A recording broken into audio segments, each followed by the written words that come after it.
Welkom, één en al. Dit is het programma Eigen Pad. Deze show bespreekt de onderwerpen van het menselijke bewustzijn, moraliteit, manipulatie, natuurwetten, het occulte en alle kwesties die de vrijheid van de mensen op aarde beïnvloeden. Mijn naam is Tramm van thegreatworkexperience.com en ik ben je gastheer voor vandaag. Welkom allemaal. Bedankt dat jullie er weer zijn. We gaan vandaag verder met tablet 2 van het Gilgamesj epos.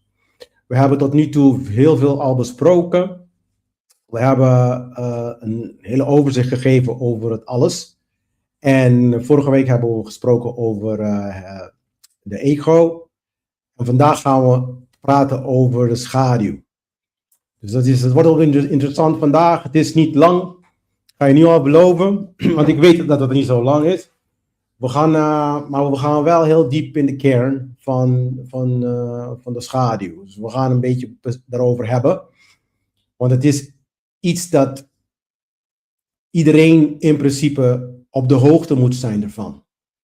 Heel vaak is het onbewust en we moeten bewust mee omgaan. Welkom allemaal. Dankjewel dat jullie er weer zijn. Oké. Laat me eventjes de sheet erbij pakken, want dan kunnen we heel snel door de mededeling heen. Ik vind het wel belangrijk om de mededeling even te vermelden. Want dan weten jullie wat er allemaal er is zodat je kan aanmelden als je dat leuk vindt, ja of nee. En ook om, natuurlijk, ik wil ook een beetje feedback van jullie hebben. Ook al sommige mensen die sturen onzin feedback, maar ja, desalniettemin, ik heb zoiets van feedback is feedback. Laat me eventjes heel snel doorheen even kijken. Ja, dus jullie kunnen me vinden op thegreatworkexperience.com, dat weten de meeste kijkers al. Daar is een soort hub met al mijn materiaal. Mijn boek Anarchos. Dat is, ik heb dat vanaf 2019, zeg maar, even zelfs daarvoor al. Ik ben met dat boek vanaf 2000, even kijken, zeker 2013 ben ik al mee bezig geweest. En daarna heb ik nog een keer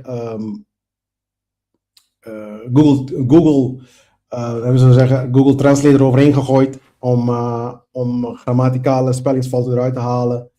Uiteindelijk heb ik versie 2 ook eruit gebracht. En daar heb ik dan zeg maar in principe AI gebruikt om grammaticale en spellingsfouten ook eruit te halen. Dus een beetje, en dat is dan versie 2 geworden. Maar het is wel een werk waar ik al vanaf 2005 bezig ben. Het heeft verschillende, ik heb nog al die... hoe noem je dat? Klad nog digitaal en ook nog eens een keertje fysiek. Dus het is best wel leuk. En het was altijd bedoeld om een hele dunne boek te worden. Het is niet meer dan niet eens, het is rond 100 pagina's, mensen. Maar het is eigenlijk bedoeld voor degene die willen weten hoe een anarchie kan werken in de huidige maatschappij. Het is geen politiek boek. Heel veel mensen kunnen dat heel snel zeggen. Ja, het is een politiek, maar dat is het niet. Ja, dus ja, ik zou zeggen, er is Nederlands, Engels en Spaans. Dus daar heb ik ook mensen betaald om het te vertalen. Dus dat was nog, zeg maar, ChatGPT en al die dingen, die waren er nog niet. Dus ja, ik had het gewoon moeten betalen. Maar enfin, tegenwoordig hebben we natuurlijk ChatGPT voor heel veel meer andere dingen. Dus het is wel leuk. Maar dit boek is echt een product geweest vanaf... Zeker 2005, dus zeker 20 jaar geleden is het begonnen. Om maar 100 pagina's te schrijven. Nou. Oké, voor degenen die hier voor het eerst zijn, alsjeblieft, ga de Tarot-serie kijken eerst. Want we hebben een beetje over Tarot hier in deze presentatie ook. We hebben het ook over Tarot. Kijk ook naar het occulte Bijbel-serie. Dat is dan zeg maar de seizoen hiervoor. En kijk naar de gereformeerde cultus van de stad. Dat is 1 aflevering van 4 uurtjes. Maar ik beloof je dat het de moeite waard is. Ja? Daar bespreek ik verschillende dingen. Ik ga niet zeggen van ja, het zijn de concepten die ik al ken, Glenn. Dat kan. Dat kan. Ik zeg niet dat je dat niet kan, maar bekijk het op deze manier. De meeste mensen die zeggen dat ze heel veel dingen al weten, maar het bewijs dat het kwartje nog niet gevallen is, heeft te maken met de collectieve resultaten om ons heen, waarvan jij ook deel van maakt. Dus ik wil dat iedereen tijd neemt voor zichzelf en bekijk deze onderwerp van verschillende kanten, verschillende keren, duizenden keren zelfs, zodat het echt begrepen wordt op een onderbewuste manier zelfs. Dat het gewoon vanzelfsprekend is. Als je nog steeds niet rondloopt en zegt van, eigenlijk heel bruut gezegd, als je niet rondloopt en zegt fuck regering, fuck religie en fuck geld, als je dat nog niet hebt, ja, dan ben je er nog niet. Dan zou ik zeggen, ga maar nog een keer kijken en nog een keer kijken en nog een keer kijken. Want als jij nog steeds gelooft in deze structuren en als je denkt dat we dat nog nodig hebben op een of ander niveau voor het bestaan van de mensheid, om onze samenleving te organiseren, ja, want dan gaat het om, dat is dan eigenlijk meestal de vraag. En deze vraag is wat ze dan noemen, een van ouds af aan vraag. Het is een vraag die niet nu is. Het is niet 2000 jaar oud vraag. Het is duizenden jaren, als het niet tienduizenden jaren oud vraag. Van hoe kan de mensheid een samenleving vormen die gezond is en die werkt voor iedereen. Ja, dat is vanaf het begin van de mensheid zelf, zou ik zeggen, is die vraag leidraad in alles wat we doen. En uiteindelijk, door de degradatie van bewustzijn, zijn we beland aan geld, religie en politiek. Dus ik zou zeggen, ga kijken daarnaar, naar die aflevering, want die zijn best wel interessant werk van mij.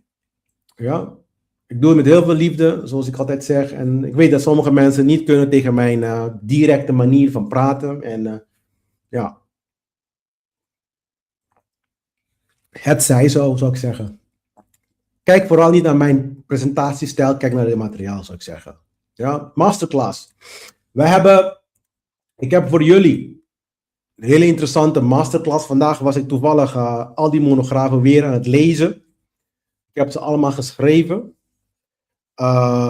Want ik moet het weer lezen en natuurlijk grammatica en spelling, al die dingen moeten eruit.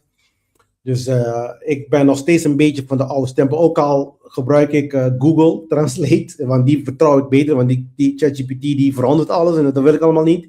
Ja. En dus ik programmeer nog op de oude manier, ik schrijf nog, ik schrijf zelf. Dat is wel grappig, hè? Want met ik ga even dit met jullie delen. Ik was met een student aan het praten. En ik praatte over een jongere student, hè? Dus het is 17 jaar. En ik zei van, nou, ga je niet zelf een brief schrijven? Dan zegt hij van, ja, doe voor me niet. Ik kan gewoon ChatGPT vragen om het te doen. Ja, ik zei, sorry, maar ik schrijf mijn eigen brieven. Ik schrijf mijn eigen brieven en nog steeds. En ja, ik ben een beetje van de oude stempel, mensen. Dus natuurlijk, ik gebruik ChatGPT wel voor de plaatjesgeneratie, maar zelfs dat vind ik niet goed gebeuren. Dus ik ga je zo direct laten zien ook.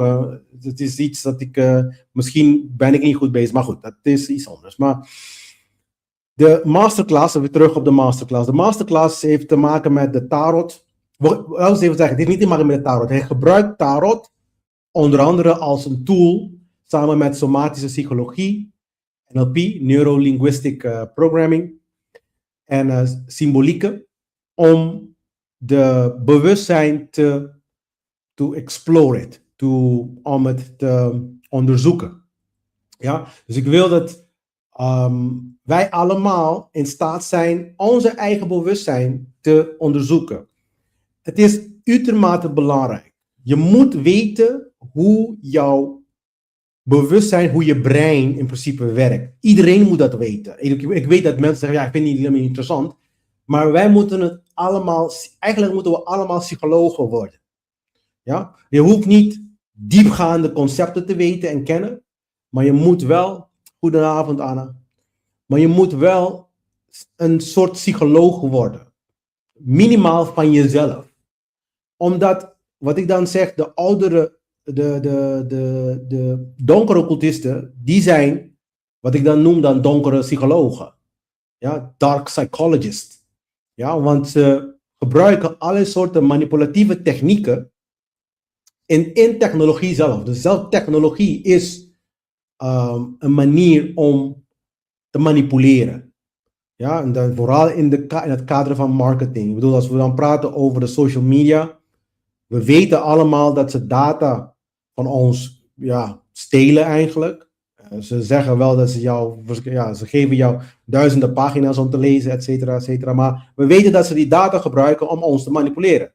Want als je niet betaalt voor social media, als je niks betaalt, dan ben jij zelf het product. Ze moeten ergens het geld vandaan halen.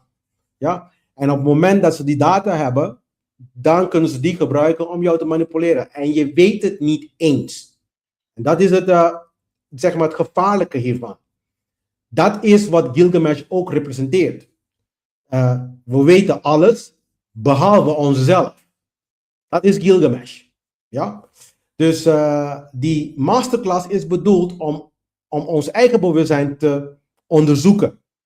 We willen dat. We willen begrijpen wie we zijn. We willen ook begrijpen wat onze, zeg maar, dominante modus zijn. Hoe we dan, zijn we emotioneel, zijn we heel erg linksdenkend of rechtsdenkend. Zoeken we stabiliteit, et cetera. Dit is het moment, omdat het is een symbolische prijs, het is eigenlijk een donatie zelf. Het is niet eens bedoeld om te verkopen, maar het is een donatie. Ik heb al 10 mensen, maar ik heb het nog steeds open voor meerdere mensen, als jullie dat, want ik wou het op 10 houden. Ja, 2 jaar bezig geweest om 10 mensen te krijgen, maar het is eindelijk gelukt. Alleen, ik wil het gewoon nog open houden als er nog mensen zijn, want we hebben nog een tijdje te gaan met dit seizoen. Dus ik wil het niet helemaal aan de kant zetten. Misschien komt er 1 of 2 mensen nog erbij. Oké. €77 per les. Hier zijn 2 lessen. Eentje is wat ik dan noem practitioner en die andere is master. En elk 77. Je kan eentje eerst proberen en dan kan je die andere doen. Weet je, dat kan. Je krijgt 101 plus monografen. Dus we gaan alle tarotkaarten gaan we bespreken. We gaan ze allemaal onder de loep houden. We gaan de Egyptische. Het is een hele mooie, zeg maar, course. Je kan het doen op je eigen tempo. Je krijgt een platform ervan. Waar je dan, zeg maar, gewoon systematisch kan leren en lezen. Het wordt gekoppeld ook met mijn beeldmateriaal. Dus je kan lezen en je beeldmateriaal krijg je ook erbij. Je krijgt mij ook als docent in de klas. Dus je krijgt, wat ik ga doen dan eigenlijk is elke student 1 op 1 bespreken en gewoon praten en kijken hoe je het vindt. En natuurlijk ook de psychologische aspect. En je krijgt groepslessen. Ja? Er zijn certificering is mogelijk. Ik ben officieel geallieerd bij een grotere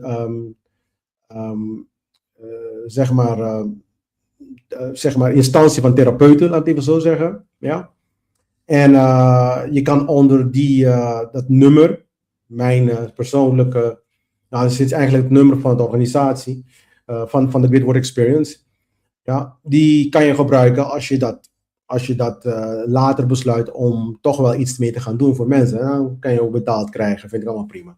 Ja, ik doe het eigenlijk omdat ik vind dat meerdere mensen in contact moeten komen met hun eigen psyche. Dus zelf begrijpen. Je krijgt een software van mij, in principe, even kijken. Ja, dat is de software. Zodat jullie weten, het is al daar. Het is iets dat jullie krijgen. Ja, en dan zie je daar, zeg maar, de tarotkaarten. Dan kan je ze allemaal klikken, apart. Dan krijg je dan de betekenis. Zeg maar, alles wordt besproken. De kleuren, de symbolieken, De hele ding wordt besproken en de koppelingen met andere kaarten, alles wordt in deze software, samen met de uitleg, krijg je van mij als deel van het programma, als deel van de course, van de cursus. Ja? En die programma mag je houden. Oké? Dus, en dan kan je, zeg maar, je eigen psyche onderzoeken. We gebruiken, nogmaals, tarot wordt heel vaak gebruikt voor waarzeggerij. Als je mijn tarot-serie hebt gezien, tarot is niet een waarzeggerij, zeg maar, tool. Het is een tool om je bewustzijn te onderzoeken. Ja? Dus je begint met je element. Welke type element ben je? Ik gebruik wel je naam, je geboortedatum, je geboorteplaats. Daaruit komen data eruit die we kunnen linken. Wat zijn jouw kaarten? Hoe jij, zeg maar, wat is hoogwaarschijnlijk de psychologische dominante, zeg maar, element. Ja? En op basis daarvan krijg je een scala van kaarten om die, zeg maar, element te onderzoeken die jij bent. Dus zo wordt het een beetje in elkaar gezet. Maar het zit vele malen meer dingen daar. We hebben de tijd, numerologie, alles zit in één applicatie. Dit is iets dat ik altijd wou maken. Dit ook ben ik al vanaf 2010 mee bezig. En gelukkig is het nu zelfs eerder. Ik denk zelfs eerder. Maar het is nu gelukkig redelijk klaar. Ik moet nog een aantal teksten. Als je dat kan zien daar bovenin, dan zie je daar die vlaggetjes. Want het is in het Nederlands, Engels, Spaans en Duits. Want we hebben ook Duitse studenten. Oké? En daarnaast, en we gaan het holistisch doen. Dus daarnaast krijg je ook van mij de kans om samen met mij mijn regimen te volgen. Dus voor de mensen die leuk vinden om de yoga te doen, dat is ook een manier om de fysieke aspect van jou, niet alleen maar de mentale, maar ook de fysieke aspect, laten we zo zeggen, aandacht aan te besteden. En zelfs de €77, je krijgt een maandles. Stuur maar gewoon een bericht en je krijgt alle soorten informatie. En dan weet je precies hoe het wordt gegeven. Je krijgt ook 2 terabyte, ook met die andere, altijd erbij, 2 terabyte plus aan beeldmaterialen, artikelen, boeken, e-boeken.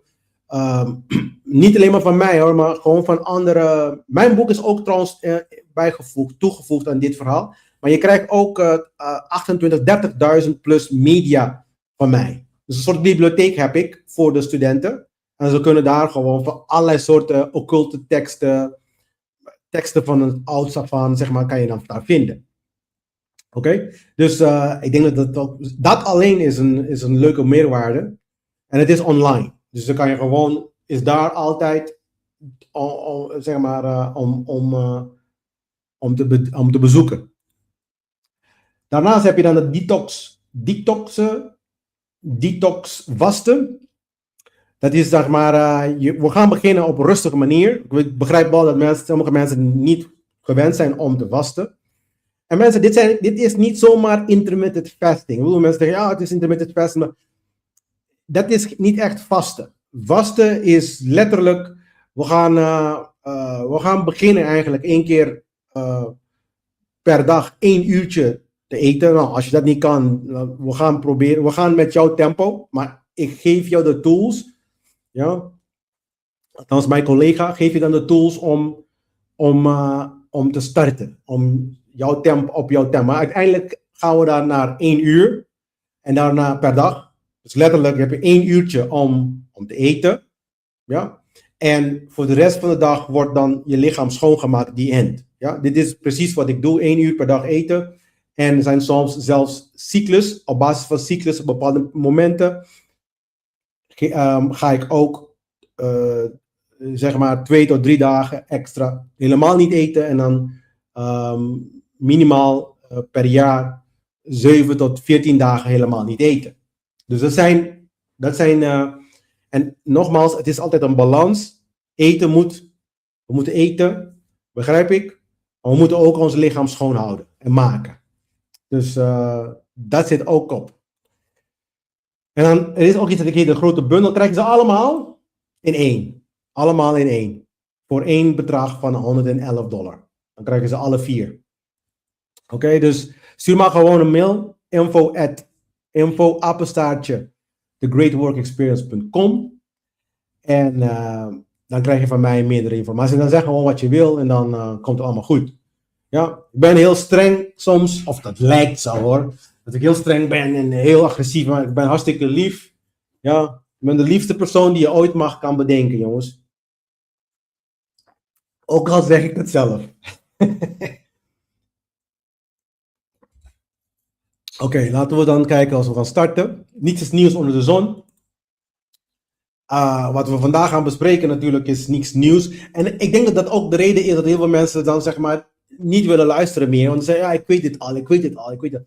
Oppassen, maar het is echt je ego. Dit is je ego. Soms moet je gewoon luisteren, want dan kan dezelfde bericht misschien op een andere manier worden gebracht. En waarbij je dan zeg maar een andere inzicht krijgt.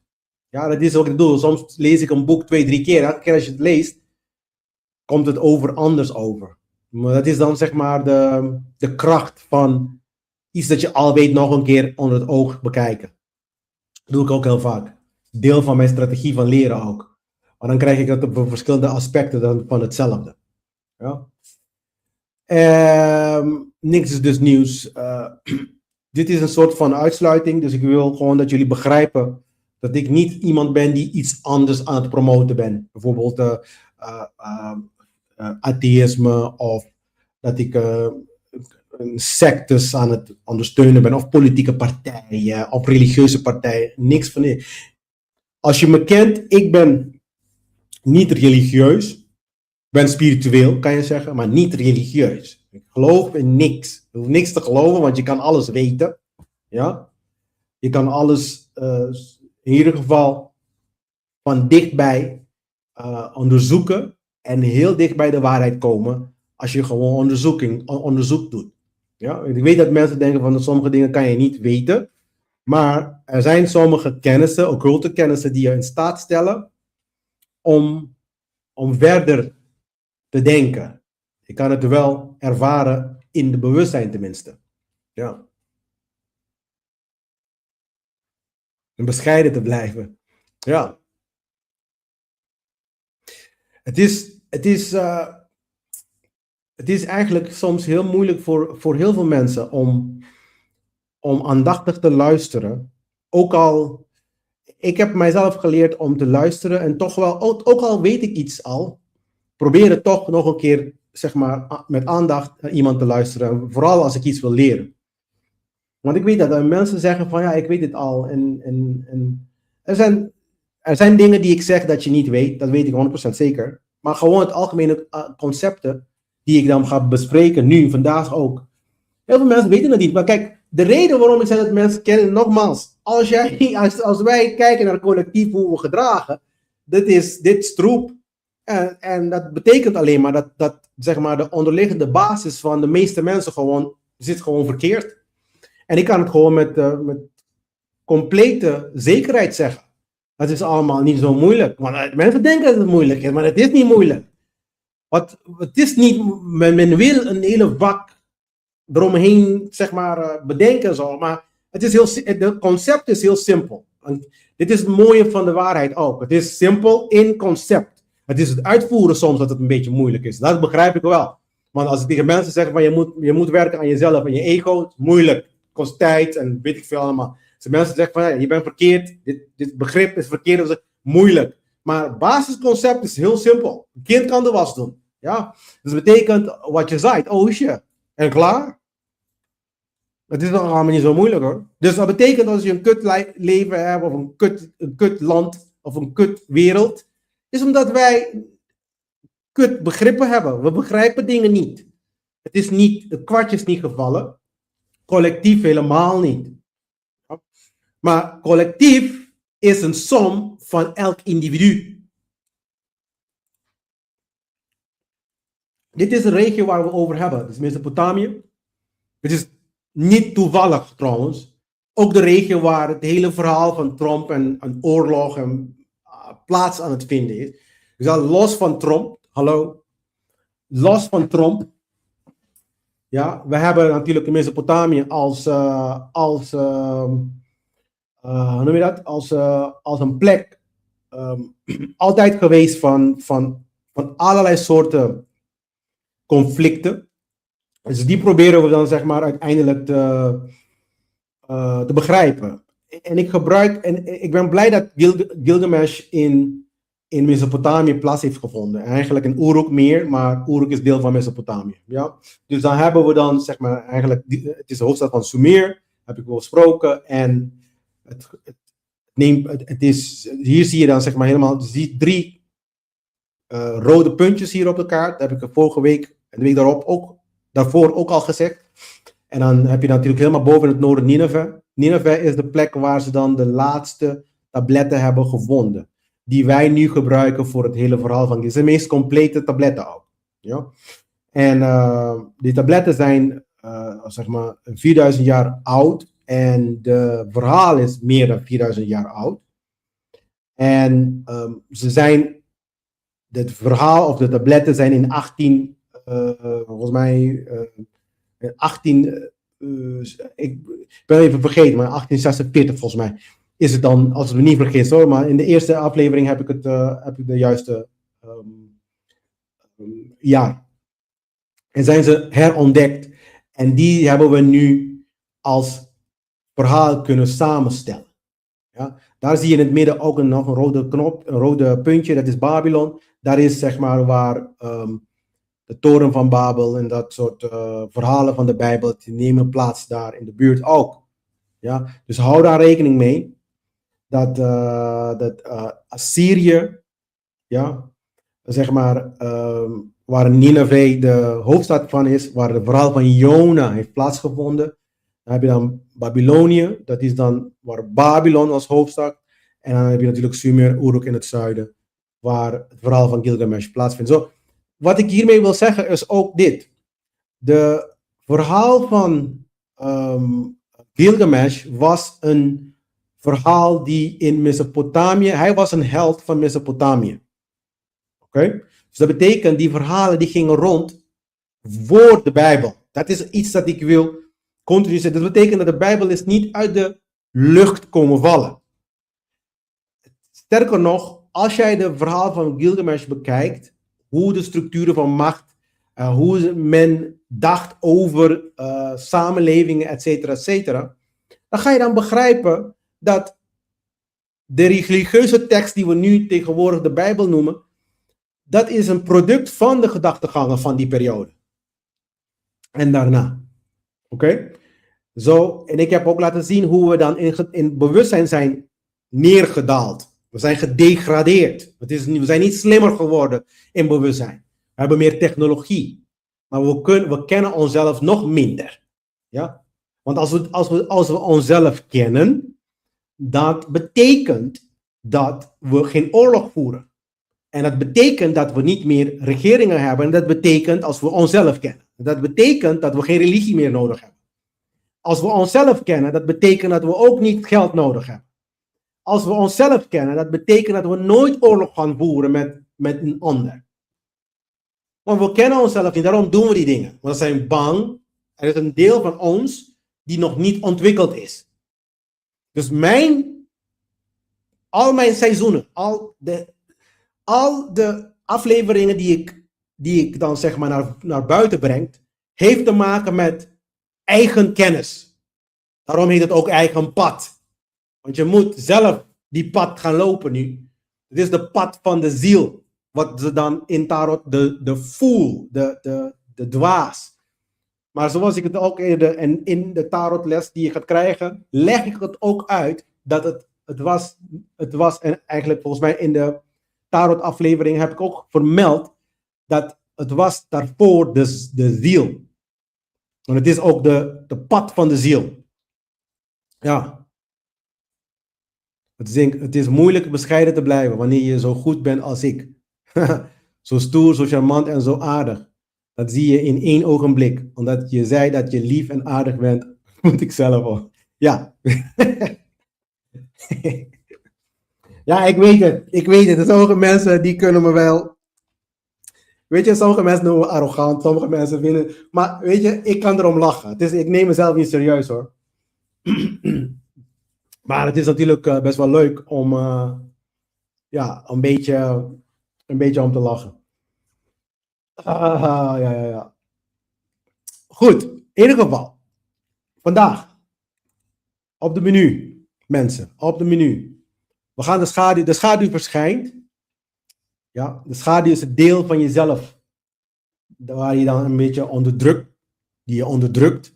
Daar gaan we het over hebben. Het verhaal van tablet 2 gaan we kort en kernachtig bespreken, wat het allemaal daar gaande is. En dan we gaan de schaduw volgens Jung gaan we dan bespreken. We gaan de schaduw in tarot bespreken, dat is dan de duivel, de kaart. We gaan symboliek van Enkidu, want dat is dan de personage die dan naar voren komt in tablet 2 is Enkidu. En we gaan de psychologie van de onderdrukking en terugkeer gaan we dan bespreken. Dus wat gebeurt er eigenlijk psychisch wanneer je dan zeg maar bepaalde dingen onderdrukt. Er zijn hele krachtige onderwerpen. Er zijn dingen die je niet leert op school. Want als we deze dingen leren op school, nogmaals, als we deze dingen leren op school, kunnen ze ons niet manipuleren. En je begrijpt wel dat ze ons aan het manipuleren zijn. Je begrijpt het wel. Ik bedoel, iemand die zegt dat ze niet gemanipuleerd worden, ja, die houdt zichzelf voor de gek. En punt. Ik zeg altijd dat zelfs als je weet hoe de magie werkt, ja, dan werkt het nog beter. Dus als jij het helemaal niet kent, dan kan je niet aan mij wijsmaken dat het niet werkt. Als jij helemaal niet kent dat het werkt als een tiet, jongen. Als een tiet. Ja? Je gaat, laat me het even voorstellen, laat me eventjes op deze manier zeggen. Technologie is magie. Social media is de magic. Ja? En het wordt continu, voortdurend, dag in dag uit, op jou geprojecteerd. En jij kan mij niet vertellen dat als je telefoon daar, zeg maar, helemaal uit is, dat jij niet in je hoofd krijgt van, ik wil weten wie dan, zeg maar, mij aan het berichten is nu. Of als je bezig bent met TikTok, dat je dan, zeg maar, als een idioot continu aan het scrollen bent. Dat is bewust programmering, mensen. Die dingen die zijn niet nieuw. Maar je valt erin keer op keer. En ik weet hoe het werkt. En laat me vertellen, ik kijk altijd naar mijn telefoon. Zelfs als ik niet echt social media, ik hou niet van social media. Maar zelfs als ik dan niet echt actief op ben, werkt het. En ik weet het. Ja, het verschil is, je weet het en je gaat niet als een gekkie kopen erop. Want dat doe ik niet, ik koop niet. Maar het werkt wel, want elke keer kom ik weer eraan en dan ga ik even... Maar het punt is niet kopen ook. Het punt is, je moet engaged blijven. Je moet continu bezig mee zijn. Zodat ze dan jouw gedrag kunnen monitoren. Ja, dat is het hele doel van zo'n ding. Ja? Dus dat is magie. Magie is niet Rasti Rostelli-ish hypnose of hoe noem je dat? Hoe heet die goochelaar, zeg maar, met konijnen uit de hoed en dat soort dingen.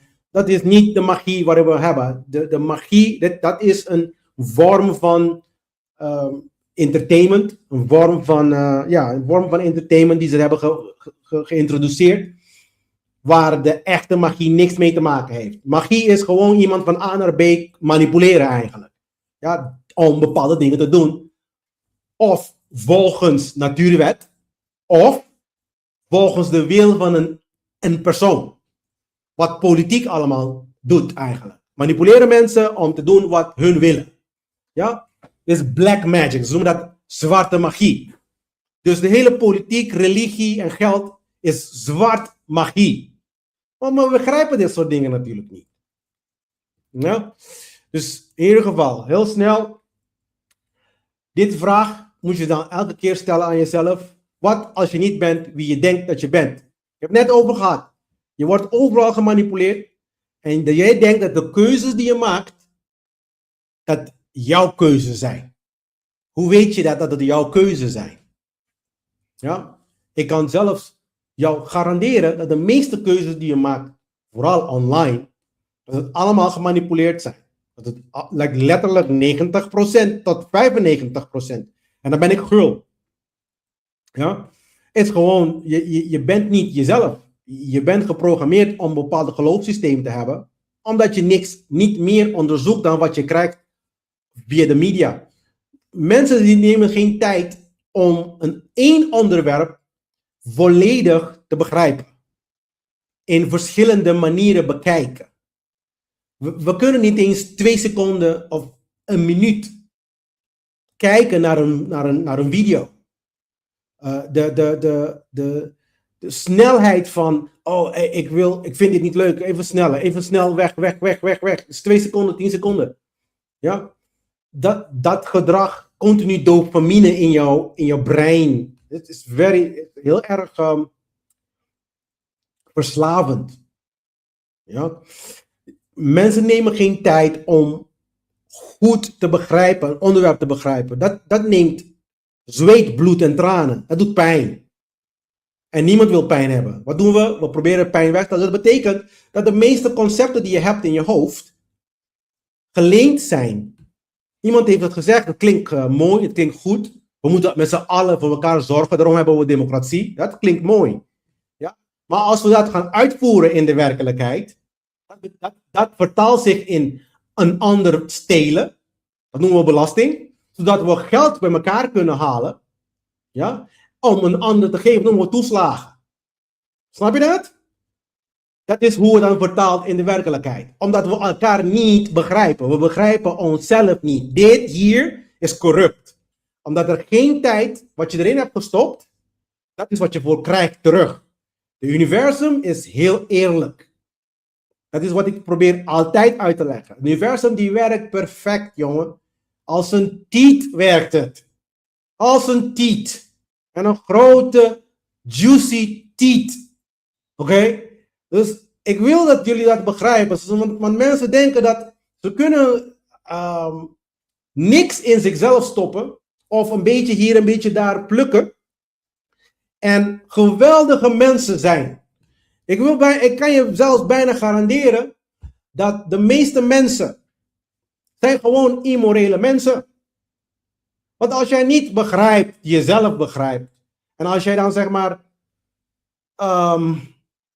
alleen maar orders en andere mensen hun vooral gedachtegangen die je dan geleend krijgt, zonder ze dan goed zelf te onderzoeken. En dan ga je dan handelen. Dat is heel gevaarlijk. Dat is de gevaar. Dat is wat Gilgamesj was. Hij was een man met alle rijkdommen. Begrijpt alles. Begrijpt precies hoe elke systeem werkt. Behalve zichzelf. En daar krijgen we die problemen die we meekampen tegenwoordig. Overal. Dus het is niet alleen maar in Nederland. Het is overal. Dus waarom denk je dat jij denkt dat jij de enige bent in de wereld die geweldig is en niks hoeft aan te passen aan jezelf? En ik ken dit en ik werk elke dag aan mezelf en ben nog steeds niet klaar. En dan, je gaat mij vertellen dat jullie klaar zijn, dat geloof ik echt niet. Want wat ik daar buiten zie is die opposite, is het tegenovergestelde. Het wordt alleen maar erg. Omdat we gewoon nog meer gedegradeerd zijn en we proberen zeg maar allerlei onze problemen op te lossen met dezelfde idiote concepten. Dus denk hierover na. Waar zijn we gebleven? We zijn gebleven bij Gilgamesj, tablet 1. De ego regeert. Ja, de ego die is koning. Die staat zeg maar boven. En die ziet zijn fouten niet. Het is gewoon een mens die zijn fouten niet ziet. Een mens die niet begrijpt dat wat goed en kwaad is. De ego is degene die alleen maar focust op de ikke. Want je hebt jezelf een verhaal verteld dat jij, ik weet niet, rijk wil worden of je wilt financieel vrij zijn. Dit gelul hoor ik zo vaak gewoon. Waar komt dat nou vandaan? Is het van jouzelf? Ja? Ik wil financieel vrij zijn in plaats van om het zelf te onderzoeken en een moreel mens worden, gaat men bezig zijn om rijk te zijn of financieel vrij te zijn, of welke soort idioterie die daarbuiten men verkoopt. En je bent zo bezig met die ding, zo bezig met focussen aan geld maken, geld genereren, dat je jezelf gewoon totaal vergeet. En dan in het proces dat je jezelf totaal vergeet, regeren ze rondom je heen, doen ze van allerlei soorten immorele dingen, brengen ze allerlei soorten regeltjes en weet ik veel allemaal geloofssystemen rondom jou heen, ja, waardoor jouw leven beïnvloed wordt en jou meer tot slaaf maakt. Dus je moet zelfkennis hebben. Daar zijn we gebleven. Mensen hebben geen zelfkennis. En omdat je geen zelfkennis hebt, je weet niet wat fout is met jezelf, kan je jezelf ook niet corrigeren. Dus je kan geen correctie doen. Ja?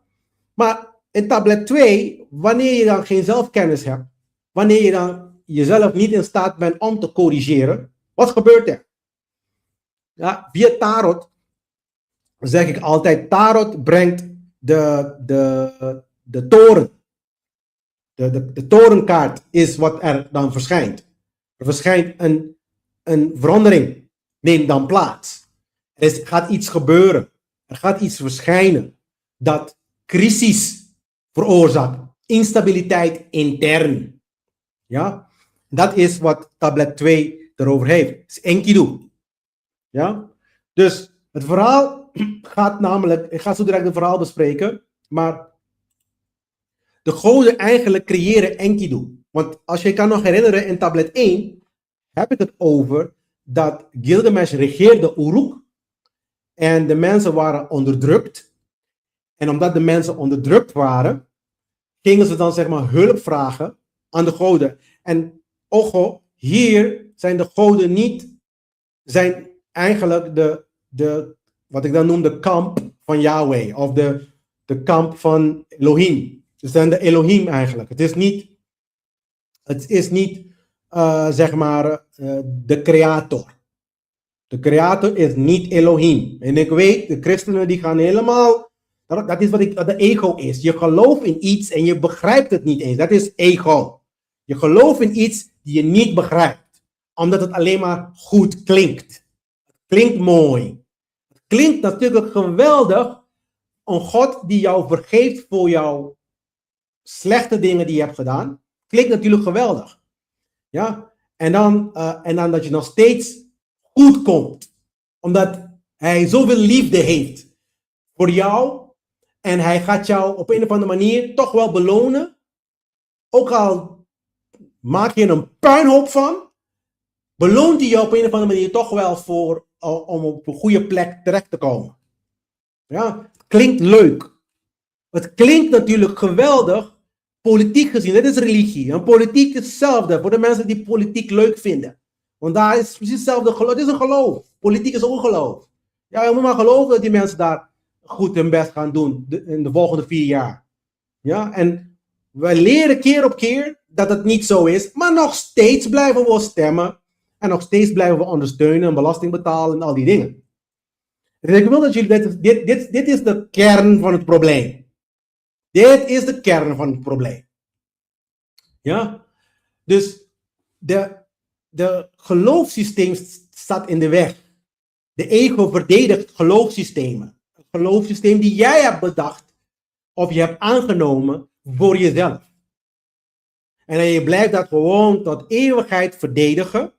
En als ik kom hier en ik praat een beetje harder, of wat de meeste mensen zullen dan klassificeren als schreeuwen. Ik zeg altijd, ik praat passioneel.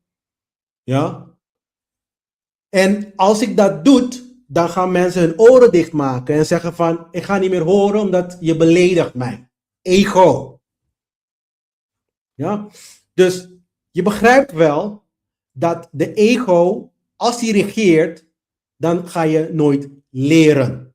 Dus leren kan je aan de prullenbak gooien en dan komt er alleen maar puinhoop van, want je leert niet. Je blijft maar dezelfde fouten doen en er wordt niet geleerd. Dus in het verhaal, Enkidu is gecreëerd omdat Gilgamesh was Uruk aan het regeren zonder grenzen, van allerlei soorten immorele dingen doet hij. Ja? De goden creëren Enkidu, maar zetten Enkidu in de natuur. Dus het is niet iemand die dan zeg maar bij de beschaving is geplaatst. Het is iemand die in de bossen zijn geplaatst. Ja? En daarnaast, hij ging altijd bij een rivier drinken, waardoor mensen die dan bij de rivier ook water haalden, het zagen als een soort verstoring van orde. Verstoring van de orde van de staat. Ze waren gewoon bang voor hem. Ja, dat is eigenlijk wat er gebeurt. Ze waren gewoon bang voor hem. Dus wat is er nou, zeg maar, het punt? Hij is een wezen in de bos. Hij moet dan geciviliseerd worden. Zo'n toon wordt het verhaal min of meer, zeg maar, wanneer je het leest, dat gevoel kreeg ik tenminste. Ja? Dus hij moet dan geciviliseerd worden. Hij is iemand in de natuur, hij is ruw, en wat ook heel erg belangrijk is, dat Enkidu net zo krachtig is als Gilgamesh. Niet vergeten, Gilgamesh was een half god, half mens. Nou, ze zeggen wel dat hij dan, volgens mij, twee derde mens, een derde god. Maar ja, ik weet niet hoe ik dat moet vertalen. Hoe kan je nou een derde god zijn, twee derde mens? Ja? Dus hij is eigenlijk, je kan zeggen, een echt halfbloed. Hij heeft dan bloed van, of DNA van deze wezens. En hij heeft DNA van de mensenras. Waardoor hij een soort van reus is.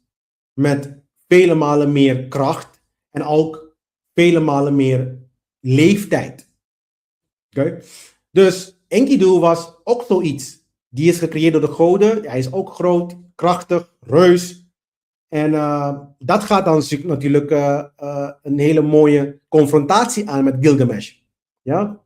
Dus als je het verhaal leest, ja, dan zie je dat de manier hoe ze dan, zeg maar, ze moeten Enkidu geciviliseerd krijgen. En hoe ze dat doen, ze hebben een plan bedacht om Enkidu te verleiden, ja, om hem te temmen. Want hij was de bruutkracht eigenlijk. En dan de bruutkracht tem je. Dit is iets dat we dan zien terug, ook in tarot, bij de tarotkaart van de kracht. Weet je toch, dan zie je dan, zeg maar, de leeuw. Voor degenen die een beetje de tarot kennen, heb je een vrouw die de leeuwsmond openhouden. Zeg maar, de vrouw die is degene die dan, zeg maar, de bruutkracht temt. Oké? Dus Enkidu is de bruutkracht in dit geval. Dit is de tarotkaart van kracht. Ja? En waardoor Enkidu zijn puurheid verliest. Want hiervoor was hij gewoon een maagd, kan je zeggen. Ja? En dan heeft hij dan aanraking gekomen met een vrouw. Is hij dan opeens mens geworden? Dat is best wel een interessant idee. Hè? Dat dan bij elkaar komen van man, vrouw bij elkaar komen. Dan proef je mensheid. Menselijk zijn. Dus in ieder geval, dit is dan, zeg maar, het verhaal. Nou, vervolgens nu, omdat hij dan een mens is geworden, beweegt hij nu naar Uruk toe, richting Gilgamesh. Oké, dus dat is best wel interessant. Laten we even kijken.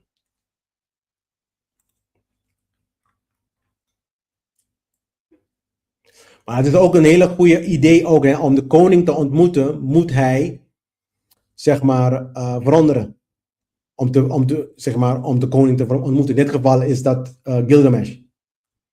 En de prijs is natuurlijk, hij moet zijn puurheid kwijtraken. Dus, hoe zien we dan Enkidu? Enkidu is natuurlijk natuur, instinct, lichaam, emotie, rauwe kracht. Dat is Enkidu. Het is hetgene wat niet geciviliseerd is. Die gaat nu, je kan zeggen, in strijd of tegen je ego. Ja? Zeg maar de schaduw. Enkidu is de schaduw. Ja, die verschijnt in tablet 2.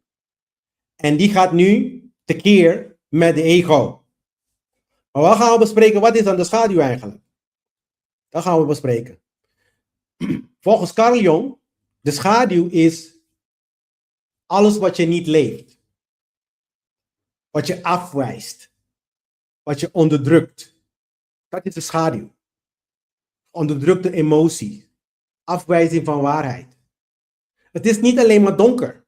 Dus heel veel mensen denken schaduw is donker en slecht en kwaad.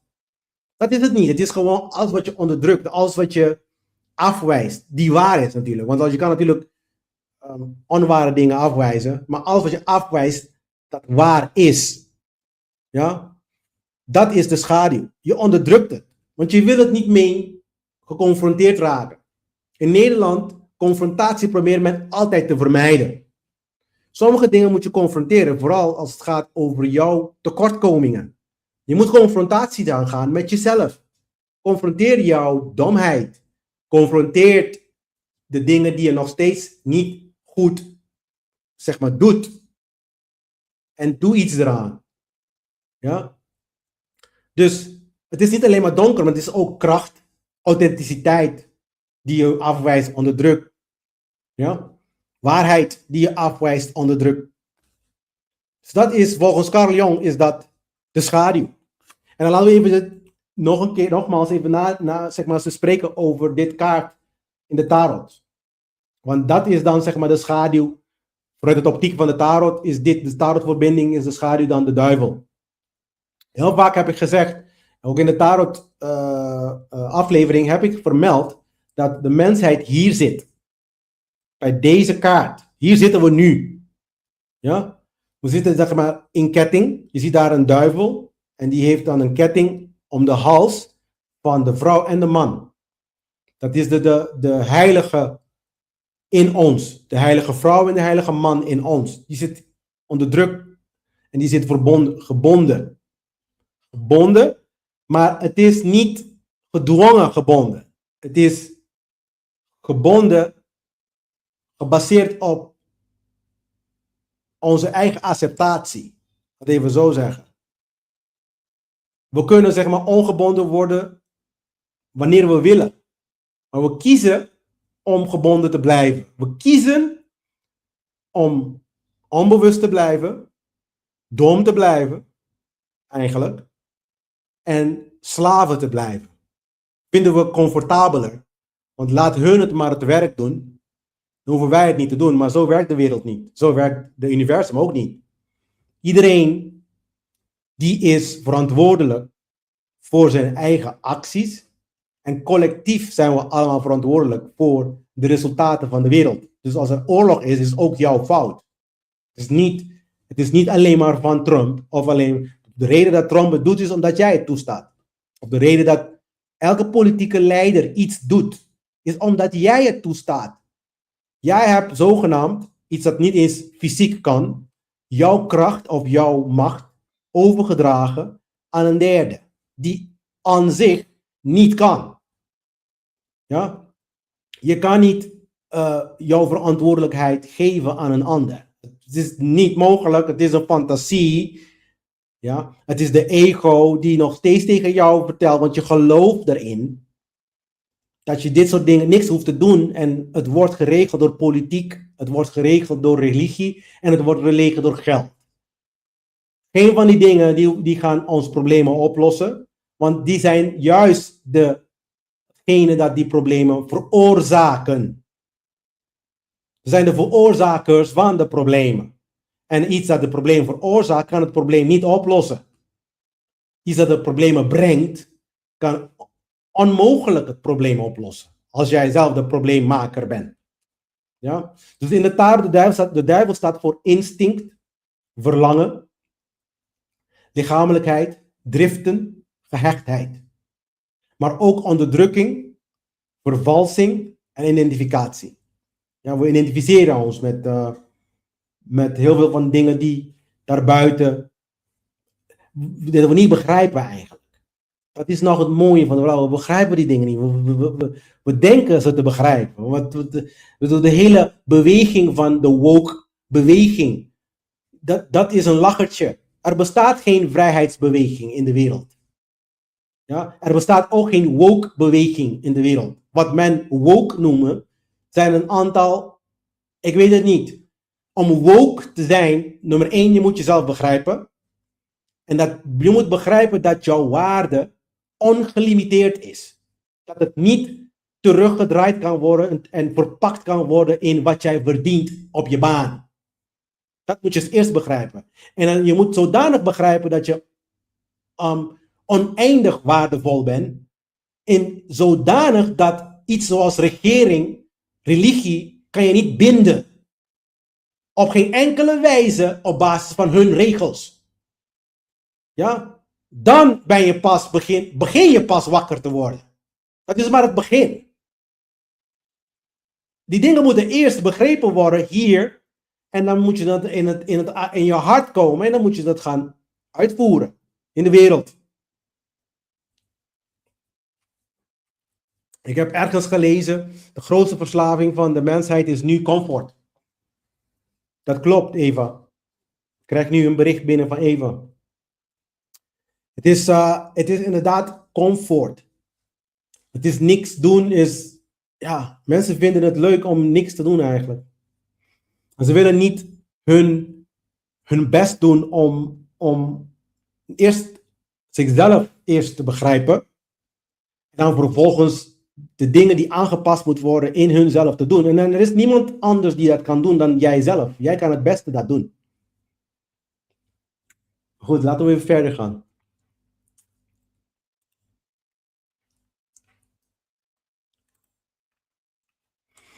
In elk van ons is er een innerlijke splitsing.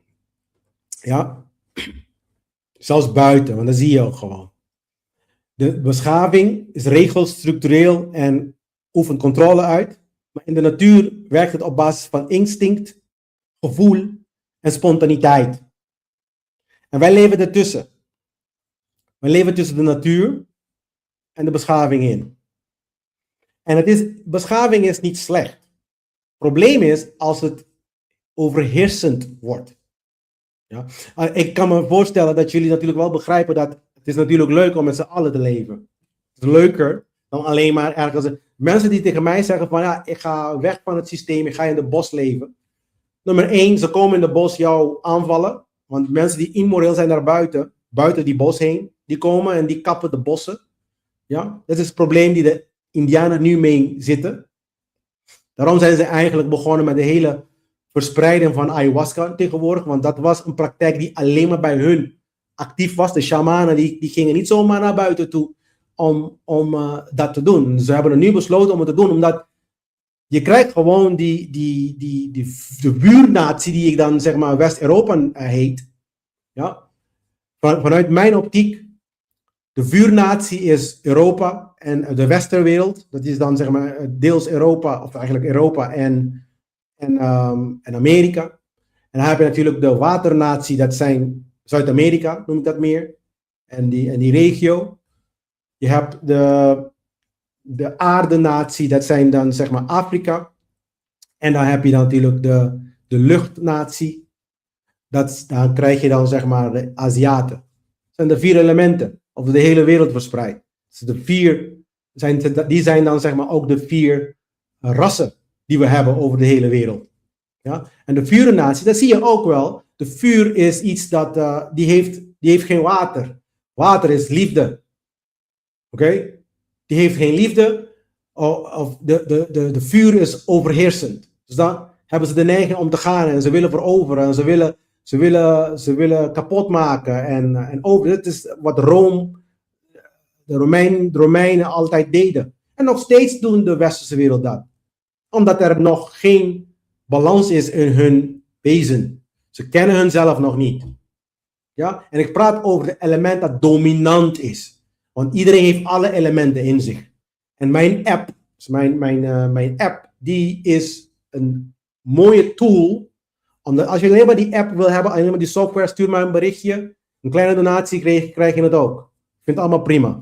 Ja? Wat je kan missen, die krijg je ook. Maar het is natuurlijk mooier als je het samen met de masterclass krijgt.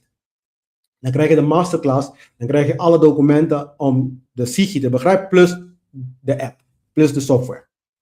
Maar in ieder geval, we leven ertussen. We leven tussen die twee werelden. De natuur en de beschaving. Ja? En die moet eigenlijk verenigd worden. We moeten die bij elkaar brengen. Je kan niet alleen maar rigide controle, rigide regels en rigide structuur. Nummer 1, we moeten de natuur gebruiken als voorbeeld om die regels, structuur en controle zeg maar, te doen. Die controle trouwens, dat hoeft bijna helemaal niet. Oké?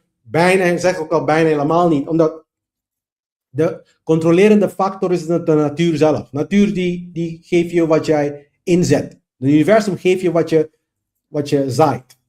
Dus dat is de controle. Het wordt geregeld en je gaat betalen voor alles wat je hebt gedaan die niet goed is. En klaar. En het is niet een straf. Het is gewoon hij geeft je gewoon instructies. En zegt tegen jou, dit is hoe jij nu denkt, maar je moet zo denken. Mensen zien het als een straf, maar het is geen straf.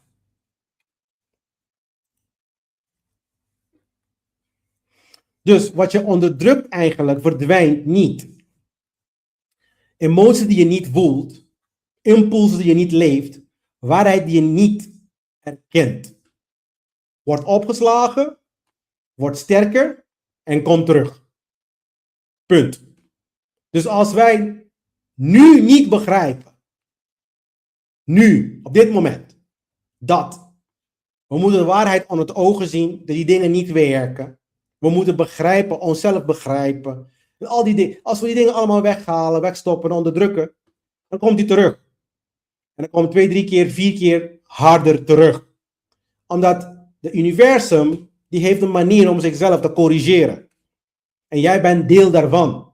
Je kan jezelf niet wegpoetsen en wegschrijven daarvan, van die processen. We zijn deel van de hele kosmos. Dat is wat de Egyptenaren altijd leerden. We zijn deel van de kosmische balans. Dus als wij dat niet erkennen, en als wij denken dat we apart zijn van het universum, daarom kunnen we het vuil maken en dieren doden wanneer we willen, en alles vervuilen wanneer we willen, want we zijn toch niet deel van het geheel. Ja? Als je dat denkt, dan krijg je een groot probleem. Dus het is nu dat je dat onder ogen moet zien en meteen aanpassingen brengen in je leven. Punt. The end. Er is niks anders, er is niks moeilijks aan. Je moet het wel begrijpen. En dan komt hij terug. En dan komt hij harder terug, zou ik zeggen.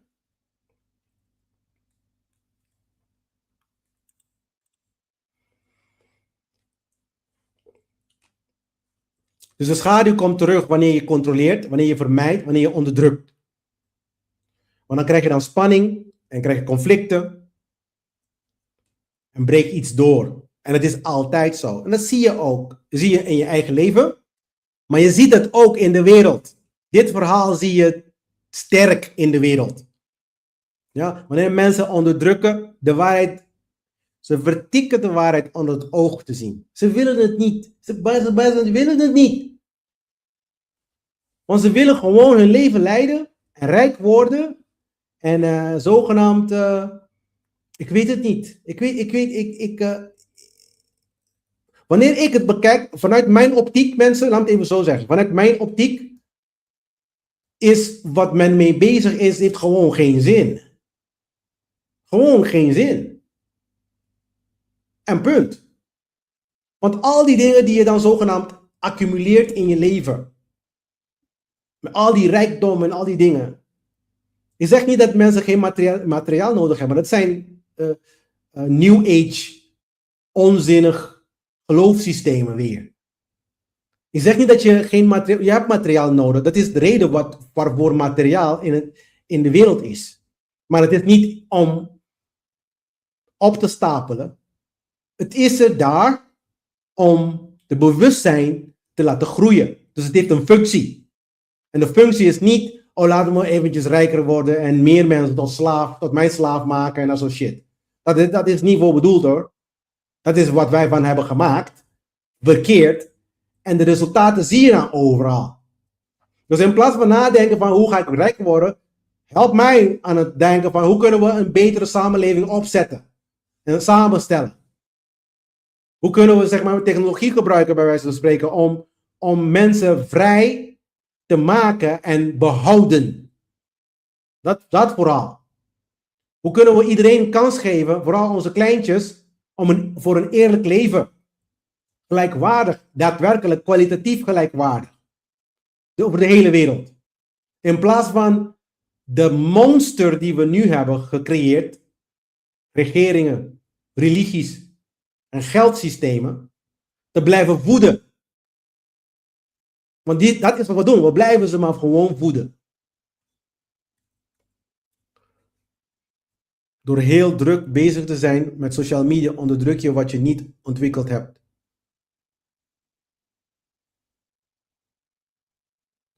Betekent dat ze nu harder zijn ons te controleren. Ja, oh, dat is een goede, Eva. Niet ontwikkeld heb. Ja.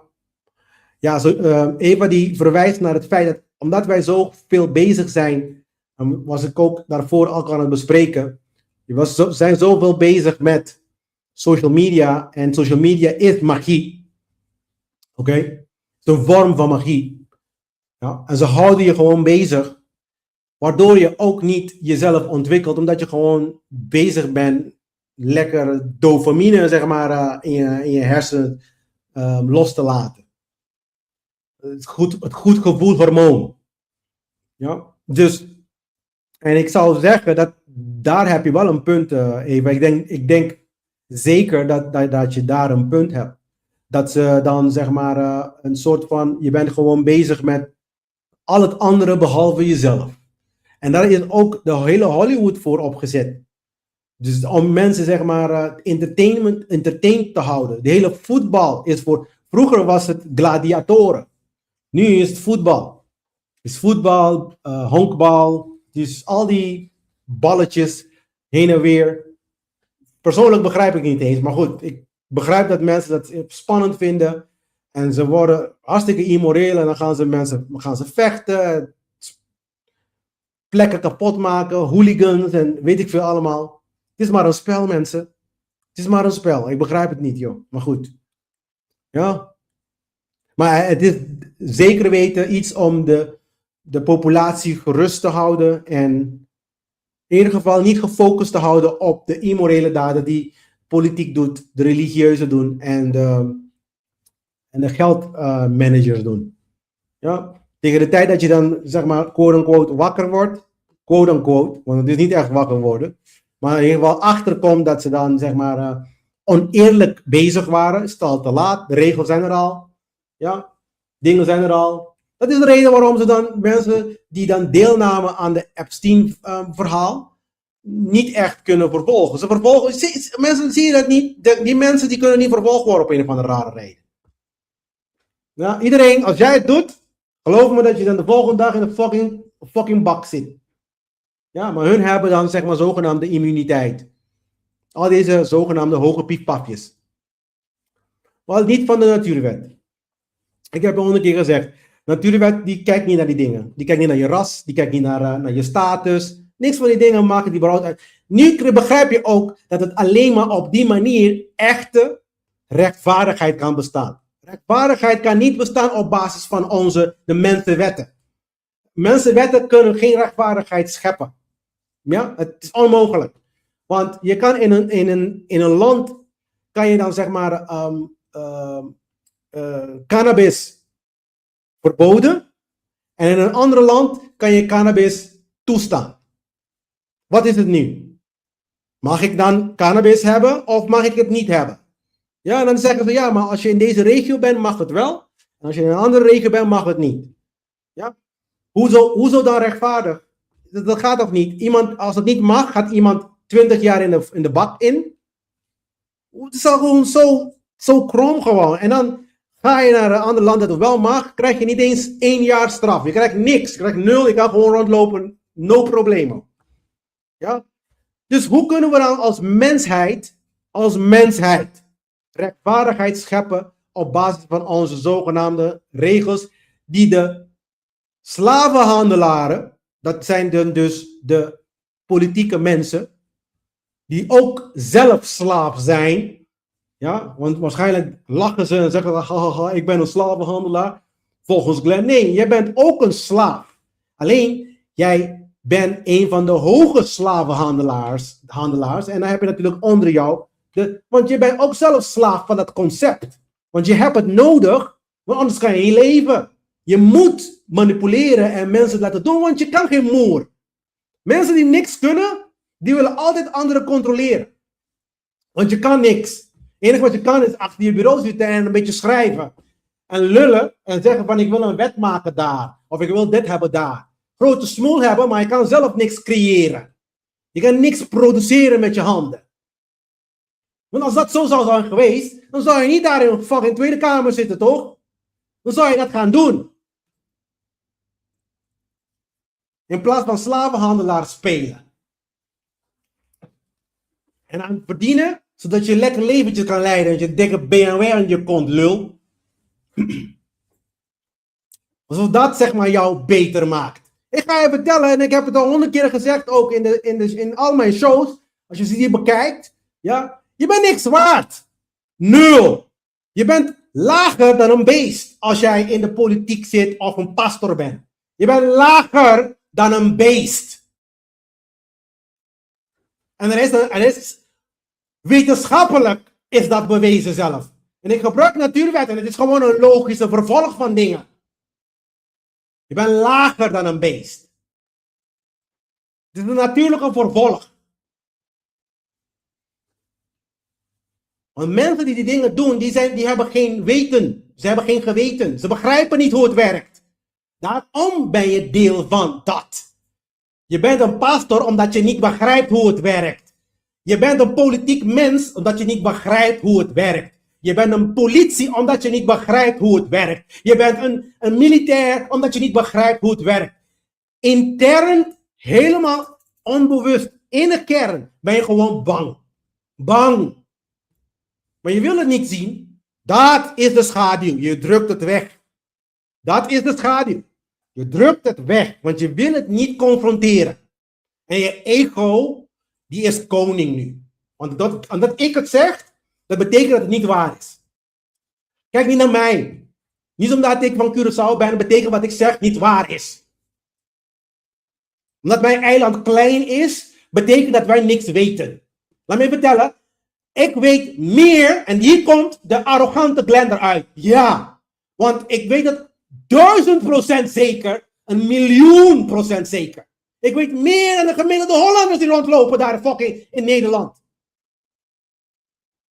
En ik zeg niet dat ik meer weet in de terminologieën van systemen, hoe je een auto moet bouwen, of hoe je een gebouw moet bouwen, dat soort dingen. Maar gewoon over mezelf. Collectief ben ik ver voorbij jullie. Ver. En ik kom uit een fucking eiland. Je moet je schamen. En ik weet zeker dat je zegt, ja, het is niet zo hoor, het is niet zo. Natuurlijk zeg je dat, ego. Want je kan niet voorstellen dat het universum zo komisch is. Het universum is een komisch geheel.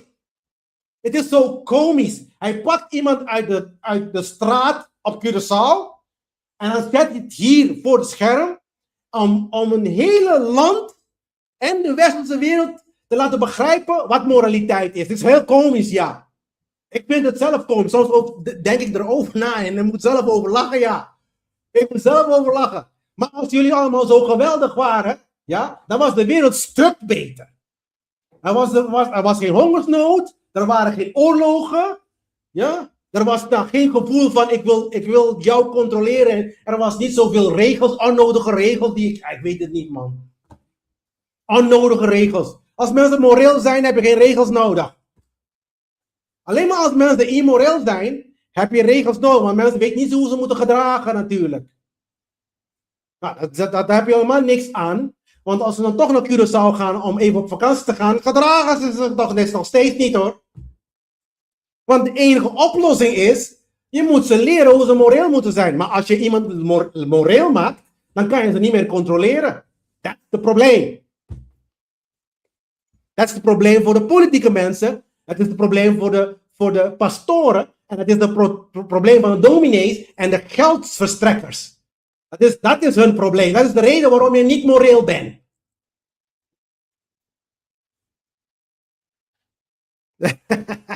Je weet zeker weten beter, ja. Want als ze het beter dan mij hadden geweten, dan was de wereld een stuk beter. Een stuk beter. I'm sorry. Want dit, waar we nu zitten, is echt troep, man. Het is echt troep. De psychologische staat. Hoe, hoe manifesteert dit, zeg maar, in de wereld? Je krijgt burn-out. Heel veel mensen hebben, in Nederland, heel veel mensen hebben burn-out. Klinkt dit bekend? Burn-out. Er was een tijdje toen ik praat over 20 jaar geleden wel. Ik werkte en iedereen had burn-out. Het is zelfs een soort ziekte geworden. Burn-out is gewoon onderdrukking van waarheid, onderdrukking van dingen die er zijn. Stress. Daar krijg je burn-out van. Omdat je niet wil, die dingen zitten voor je. De situatie is daar.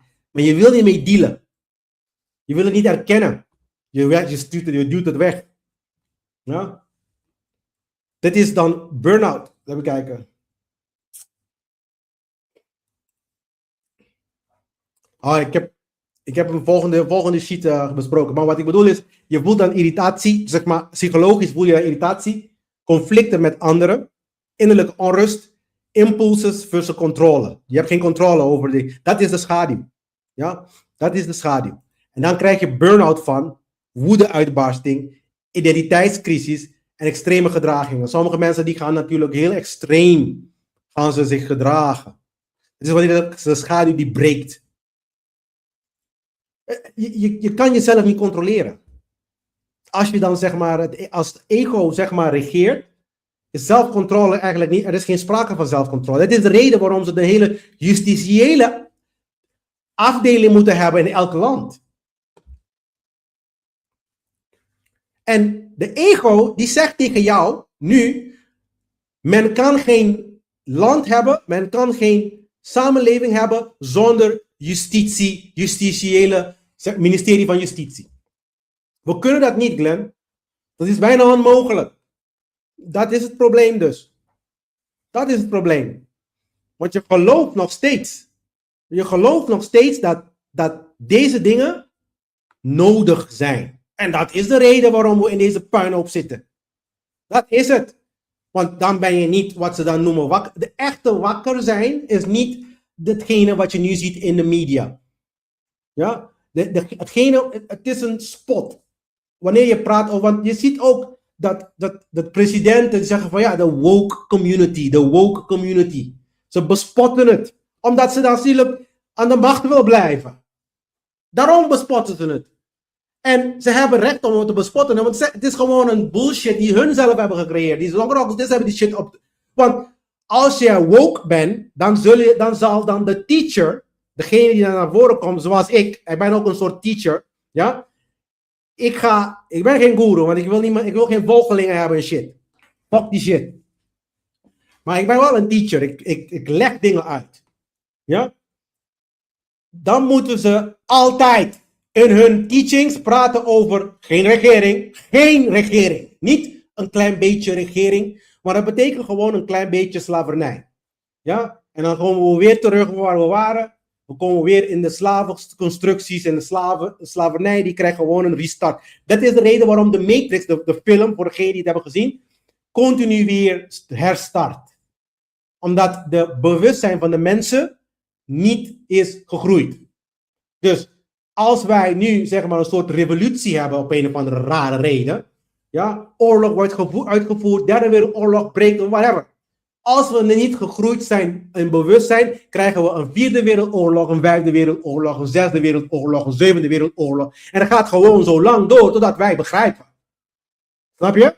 Dat is het. En ik wil dat je dat begrijpt. Het universum, die geeft je exact wat je erin stopt. En het werkt, zoals ik in het begin van mijn presentatie, we bijna aan het einde. Ja, we beginnen met tieten en we eindigen met tieten. Het werkt als een tiet. Oké? Als een tiet.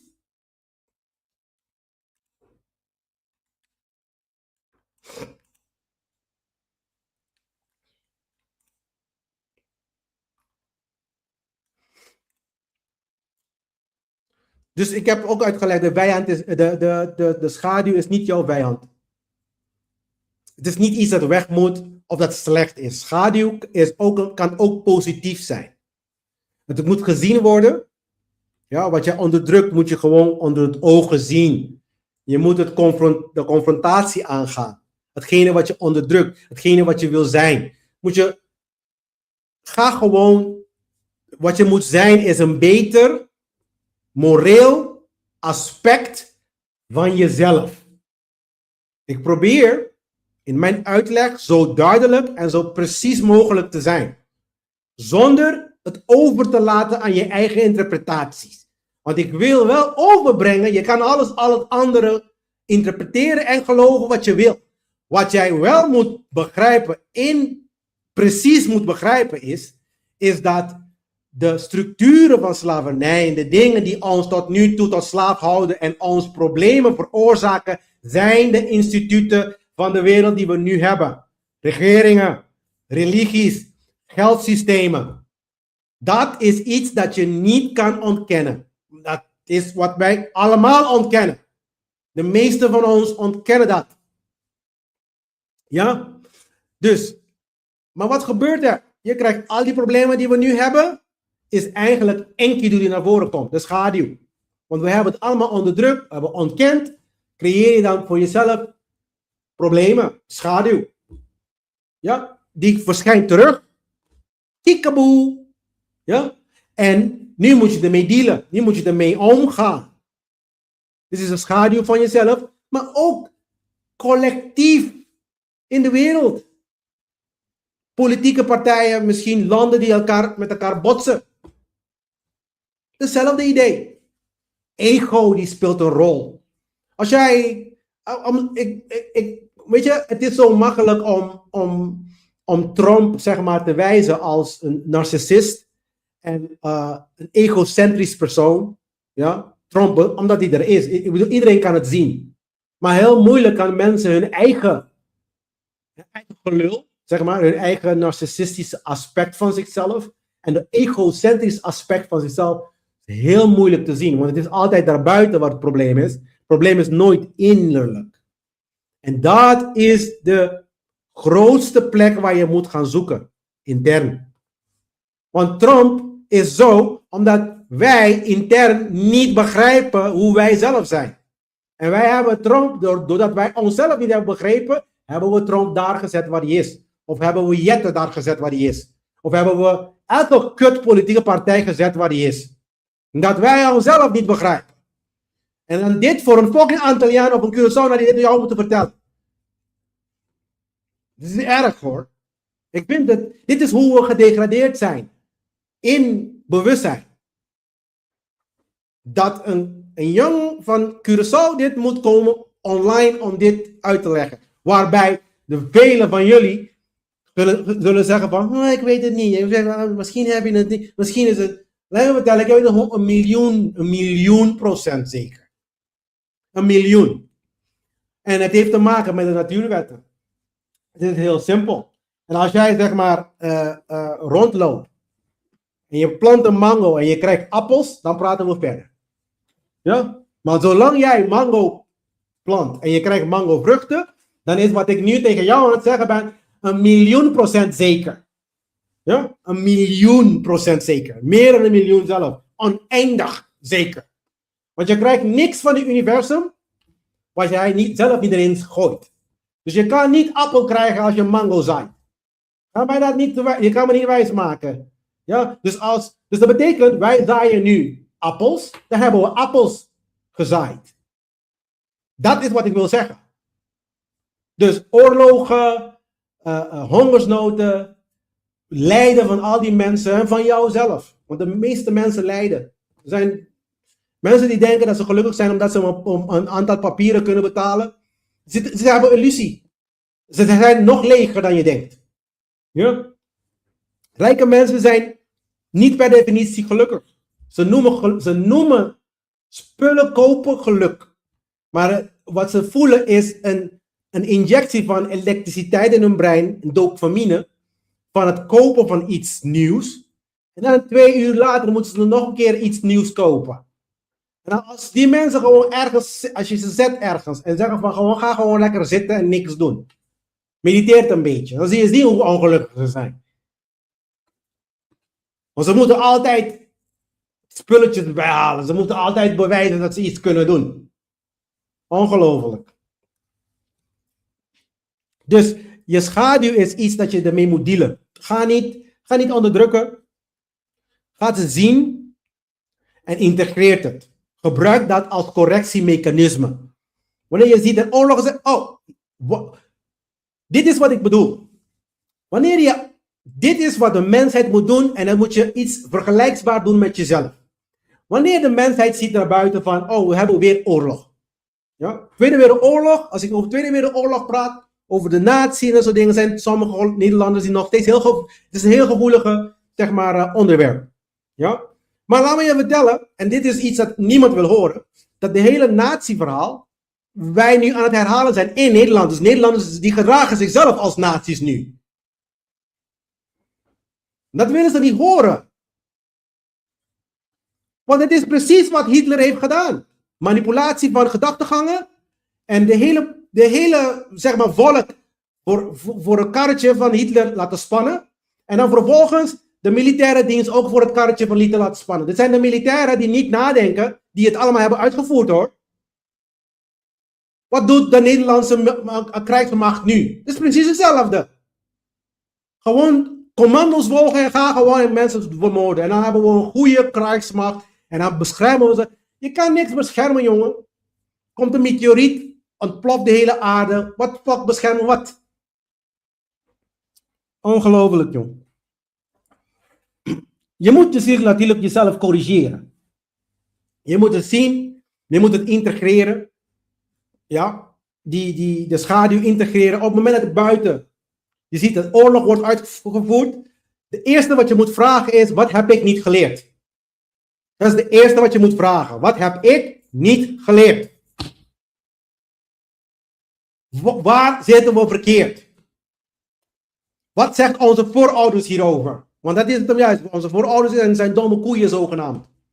Ja? En we praten over 4.000, 5.000, 10 jaar geleden voorouders. Niet 2000 jaar geleden die dan zeg maar een fucking Bijbel hebben geschreven. Ja? Dus die voorouders die dan wel zagen dat wij deel zijn van het geheel. En dat ze dan niet religieus waren, maar ze hadden gewoon technologieën die misschien anders uitzagen dan wij nu hebben. Maar gebruik dat schaduw als correctie. Zodat het niet meer gebeurt.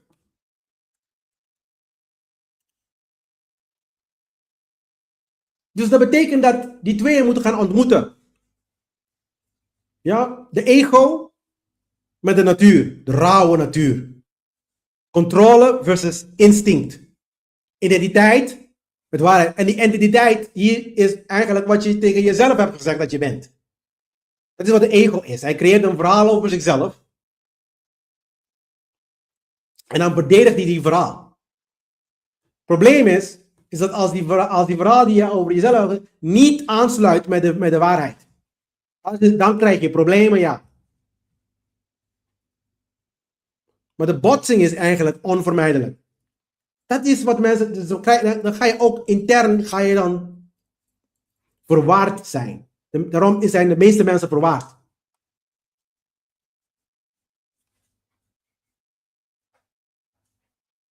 Ah, dat is een goede, Anna.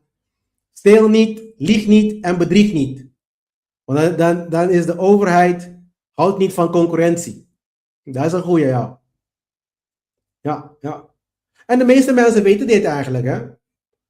Maar toch betalen ze belasting. Ze doen niks eraan. En toch vragen ze toeslagen. Ja. En ze maken niemand bewust ervan. Want ze zijn bang dat ze hun eigen shit kwijtraken. Die je toch al niet kan meenemen wanneer je doodgaat. Je kan een perfecte leuke leven hebben zonder deze dingen hoor. Maar goed. Maar het kwartje moet vallen ergens. En zolang dat niet het geval is, dan blijven het bestaan en dan blijft de schaduw, wordt dan onderdrukt. Want dat is de onderdrukking van de schaduw. Als je niet mee dealt, Dan onderdruk je hem, zet je hem weg voor de volgende zogenaamde generatie. Maar wat jij niet begrijpt is, jij bent de volgende generatie. Want ze zeggen, je leeft eenmaal. Dat is niet waar. Je gaat dood eenmaal. Ja, in deze leven. In dit leven ga je 1 keer dood. That's it. Ja, maar je leeft niet 1 keer. Men denkt dat men 1 keer leeft. Dat is wat men denkt. Dat is een geloofssysteem die men heeft. Men denkt. Ja. Ik ga je vertellen, in de tarot bespreek ik de dwaas. Een van de kaarten. En de dwaas heeft een zakje waarmee hij rondloopt. Voordat hij dan de berg, uit de berg valt. Hij heeft dan hij heeft een hondje naast zich.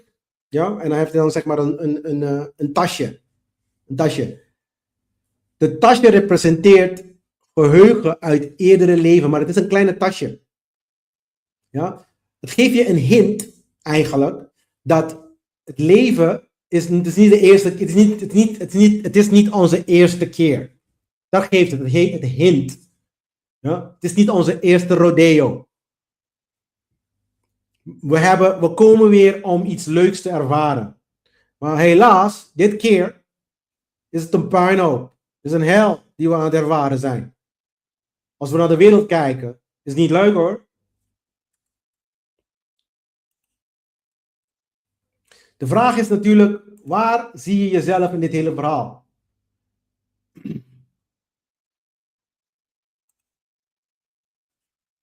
Een drugsdealer laat zijn klant ook eerst proeven en dan afhankelijk maken. Zo laat de Belastingdienst ons afhankelijk met toeslagen lekker stelen. Ja, verslaafd maken zodat we ons niet verzetten. Ja.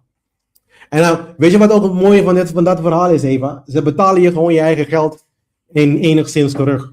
Nou, als ze dan jou het geld in het eerste instantie in je zak houdt, dan hebben ze natuurlijk niet nodig. En de mensen die zeggen, ja, maar dan kunnen we niet van andere mensen helpen. Dan heb ik hetzelfde verhaal. Je kan niet stelen van een groep, zodat je een andere groep gaat eten geven. Je moet tijd nemen en energie stoppen bij het opvoeden van die mensen. En dat is hetgene wat moet gebeuren. Energie moet nu ingestoken worden om dat te doen. In plaats van energie steken om ons leven nog slaverig te worden. Ze moeten school. Er is een tarotles waar je kom, als jij een van die mensen bent, kom daar en ga gewoon deel maken van het onderwijs. Ga je zelf leren eerst. Als je dit zelf niet kent, dan kan je ook niet met mensen omgaan. Dan kan je niks doen. Ja? Maar daar is een goede punt. Ze maken je verslaafd aan die toeslagen. Die toeslagen. We zijn een hele sociaal land, Glenn. Ja. Door het stelen eerst van een ander, zodat je dan het geld kan delen met andere mensen. Dat is niet sociaal hoor. Dat noemen we boeven. Is 18 miljoen boeven bij elkaar. En dus, het verhaal van Nederland is niet veranderd dus. En ik ben hier uit liefde, dat deel van mijn fucking bloed ook uit Nederland komt. Ga niet zeggen, het is discriminatie, Glenn, discriminatie. Ga weg, jongen. Als ik jou vertel, jongen, je wil niet eens weten van mijn voorouders, wie ze waren, jongen. Discriminatie. De vraag is natuurlijk, wat onderdruk jij, wat vermijd jij, wat durf jij niet te zien? Want daar zit je schaduw.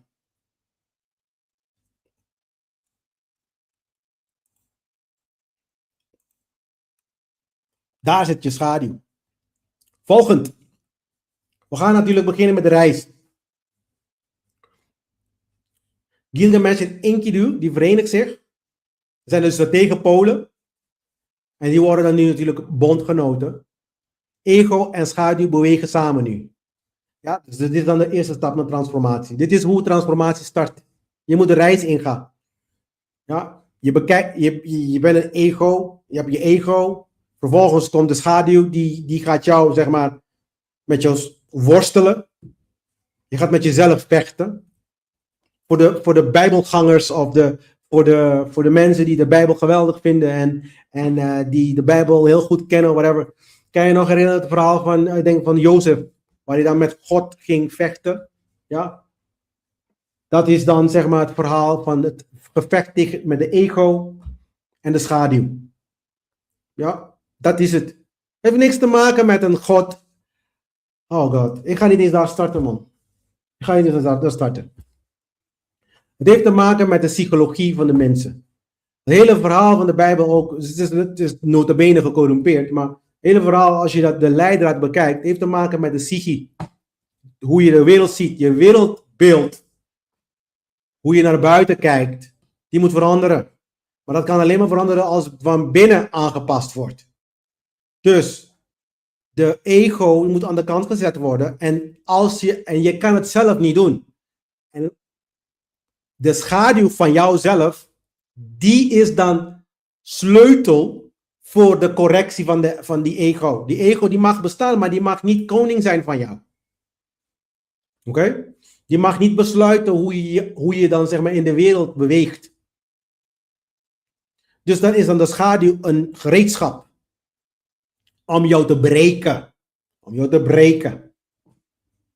En dat is dan natuurlijk de eerste stap naar transformatie. Dat is dan de reis die we gaan doen. De reis die hier besproken wordt, kan je eigenlijk bijna vergelijken met de reis van de ziel, van de dwaas. Wat ik dan de ziel noem. Ja? Het is hetzelfde idee, hetzelfde concept. De reis die je moet hebben om te transformeren, om een betere versie van jezelf te worden. Moet je eerst doodgaan. Daar gaat de hele dood en opstaan van Jezus gaat daarover. Je ego moet doodgaan, zodat de werkelijke ikke herrezen kan worden. Wie je daadwerkelijk bent. Het heeft niks te maken met de periode van Pasen. Al deze dingen hebben ze. Alles wat buiten geprojecteerd wordt, was niet zo bedoeld. Het was bedoeld om binnen geprojecteerd te worden. Al die mythen en die verhalen. En doordat jij begrijpt wie je bent en binnen een beter en moreel mens wordt, kan buiten een betere en een morele samenleving gecreëerd worden. Snap je hoe het werkt? Het werkt niet anders. Het zal nooit anders werken. En je kunt hetzelfde blijven proberen met al deze structuren en instituten. Het gaat nooit werken. We zijn al meer dan 2000 jaar, 4000 jaar zelf bezig met dit soort structuren. Het heeft nooit gewerkt en het zal ook nooit werken. Ik weet het. We denken dat we slimmer zijn en we denken dat we allemaal... Doe je ding. Maar tenminste, ik heb mijn deel gedaan. Ik heb mijn werk gedaan. En bij deze wil ik het laten voor vandaag, mensen. Volgende week gaan we overslaan. Dat doodgaan van je zonde ook niet eens. Ja, dat klopt. Dat klopt. Het hele doodgaan. Het is zo bizar dat mensen dat nog steeds geloven. Dat God doodgaat voor je zonde. Ik vind het weird. Je moet het gewoon geloven. En het klinkt goed. Ja, maar het is heel luguber ook. En waarom moet je doodgaan voor iets dat ik fout heb? Ik ben een vader van kinderen. Als mijn kinderen fout doen, dan ga ik met ze praten en dan ga ik ze corrigeren. Het is heel simpel. De vraag dat ik heb aan al die vaders daarbuiten is, waarom maak je jezelf niet dood? Als je kind iets fout heeft gedaan, maak jezelf dood, man. Ga van de Julianabrug, ga springen van de Julianabrug. Waarom doe je dat niet? Ja, it doesn't make sense. It is weird. Dus nu, omdat je kinderen fout hebben gedaan, dan ga ik dood. En dan vraag je de christenen, waarom ga je dood? Omdat er bloed nodig is voor de correctie van zonde. Waarom is er bloed nodig voor de correctie van zonde? Waarom kan je niet met die persoon praten en zeggen van, luister, we hebben iets dat heet zwaartekracht. En als je jezelf van de brug gooit, zwaartekracht maakt je dood. Dus om niet dood te gaan, is het slimmer als je niet van de brug springt. Toch? En die wet die we daar hebben, noemen we natuurwet. Dus je moet natuurwet kennen, zodat je niet zondigt. Waarom kunnen we dat niet gewoon uitleggen? Ik begrijp het niet. Ik krijg kortsluiting, man. Ik krijg echt kortsluiting. Mensen die geloven maar, dit is de ego ook. En als je dan praat met ze, dan ego zit daarvoor. Ja, God bestaat in die zin En ook niet in die zin van de Bijbel, laat me het even zo zeggen. God is alles. Het is niet dat ik niet in ik heb deze constructies niet in mijn uppie gemaakt. Wij met z'n allen, laten we het even zo zeggen, wij met z'n allen zijn deel van goddelijkheid. Het is niet de complete goddelijkheid al. We zijn deel van goddelijkheid. Met z'n allen. Dat betekent, elk persoon aan zich is ook deel van goddelijkheid. Moeilijk is het niet hoor. Ja? Dus er is wel er is zeg maar een hogere wezen, maar de hogere wezen waar we altijd naartoe verwijzen is ons collectief als mens. En dan vervolgens collectief als univers. That's it. Er is niks anders. Want als je iets anders gelooft, dat betekent dat er een iets daarbuiten is. En, even wachten, ik bedoel dat je ego doodgaat en herboren wordt en niet Christus die... Nee, klopt. Ja, de ego die moet doodgaan. Niet, er is geen Christus... Christus verwijst naar jezelf, trouwens. De Christus in jou. Maar om de Christus in jou te herrijzen, moet je eerst, je ego moet doodgaan. Wat ze dan noemen Satan. Satan moet eerst doodgaan in jou, enigszins, zodat de Christus kan herboren worden in je. Ja? Maar goed, we houden het hierbij, mensen. Het was weer leuk, gezellig. Ik heb je gezegd, het is toch 15 minuten. Komt wel goed. Maar goed, volgende week gaan we overslaan.